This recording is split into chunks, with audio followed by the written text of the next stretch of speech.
नमस्कार. मी प्राध्यापिका मेधा दाते. लेख क्रमांक 228 15 ऑगस्ट. भारतीय स्वातंत्र्य दिनाच्या सर्वांना शुभेच्छा. सध्या राज्यकर्ते विलक्षण सकारात्मक आहेत. त्याचा प्रभाव नक्कीच समाजावर पडतो.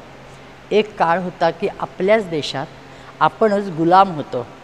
खूप झगडून गुलामी झुगारून देऊन स्वातंत्र्य झालो आणि तोच आज स्वातंत्र्य दिन म्हणून आपण साजरा करतो, विजयोत्सव साजरा करतो. पण सुदैवाने आज काळ असा आहे की जगभरचे देश त्यांचे स्वातंत्र्य अबाधित राहण्यासाठी भारताच्या समन्वयाच्या भूमिकेची अपेक्षा बाळगून आहेत. मागच्या महिन्यात आपले पंतप्रधान रशिया, ऑस्ट्रियाच्या दौऱ्यावर जाऊन आले. दोन्ही देशात त्यांचे प्रचंड स्वागत झाले. त्या देशात निवासी भारतीयांनी तर पावलोपावली आम्हाला खूप अभिमान वाटतो आहे, गर्व वाटतो आहे, महसूस करतो आहे आम्ही, अशा उत्साही भावना व्यक्त केल्या. आपल्या देशाचे पंतप्रधान आले म्हणून खूप निर्मळ प्रेम व्यक्त केले. स्वच्छ मनाचा माणूस असे जगावर मुक्त प्रेमसंचन करू शकतो. स्वार्थरहितता, विश्वकल्याण या प्रभावी गुणांमुळे हे शक्य होते. युरोप, अमेरिकेसारख्या देशांनी रशियाकडे पाठ फिरवली असतानासुद्धा आपल्या पंतप्रधानांचे तिथे जाणे फार धारिष्ट्याचे होते. इतर राष्ट्रांशी संबंध बिघडतील का या पत्रकारांच्या प्रश्नाला त्यांनी चोख उत्तर दिले आणि प्रत्येक देशाला आपल्या मित्र राष्ट्राशी संबंध दृढ करायला हवेत. व्यावहारिक बाकीचे संबंध तसेच आहेत. रशियाची आमची जुनी मैत्री आहे, ती फक्त आम्ही घनिष्ठ करतो.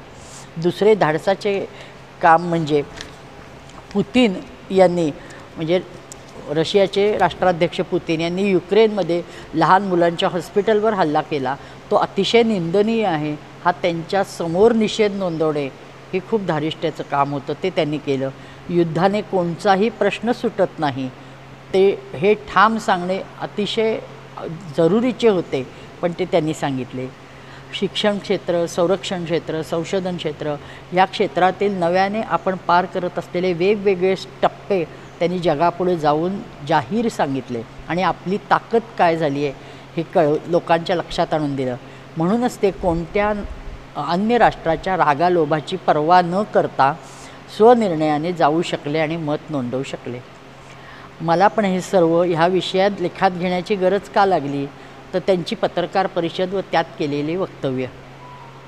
आपल्या सनातन परंपरेचा उल्लेख करत ते म्हणाले की इसवी सनापूर्वी किमान 5000 वर्ष वेदांचा काळ जगाने मान्य केला आहे.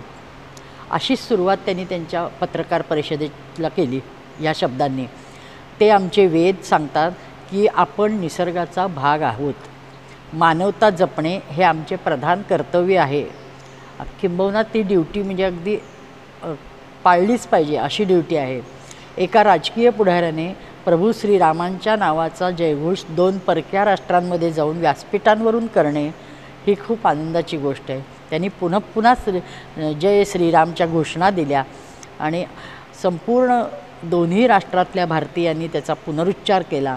ऑस्ट्रियात तर ते म्हणाले, भारत जगाला युद्ध नाही तर बुद्ध देतात, ज्यांची संपूर्ण मदार, शांती आणि त्याग यावर अवलंबून आहे.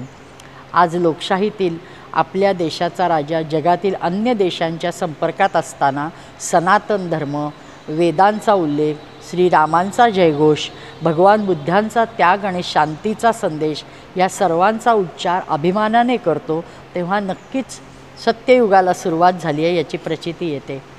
माजी पंतप्रधान अटल बिहारी वाजपेयी जे यशस्वी आणि अणुचाचणीनंतर म्हणले होते ते शब्द मला स्मरतात. बढ़ रहे हैं हम प्रगति की ओर उस रफ्तार से, कर रहा है विश्व नमन उस पार से. भारतीय स्वातंत्र्य दिनाच्या सगळ्यांना पुन्हा शुभेच्छा. भूवैकुंठ भारतभूमीचा जय जयकार असो. नमस्कार.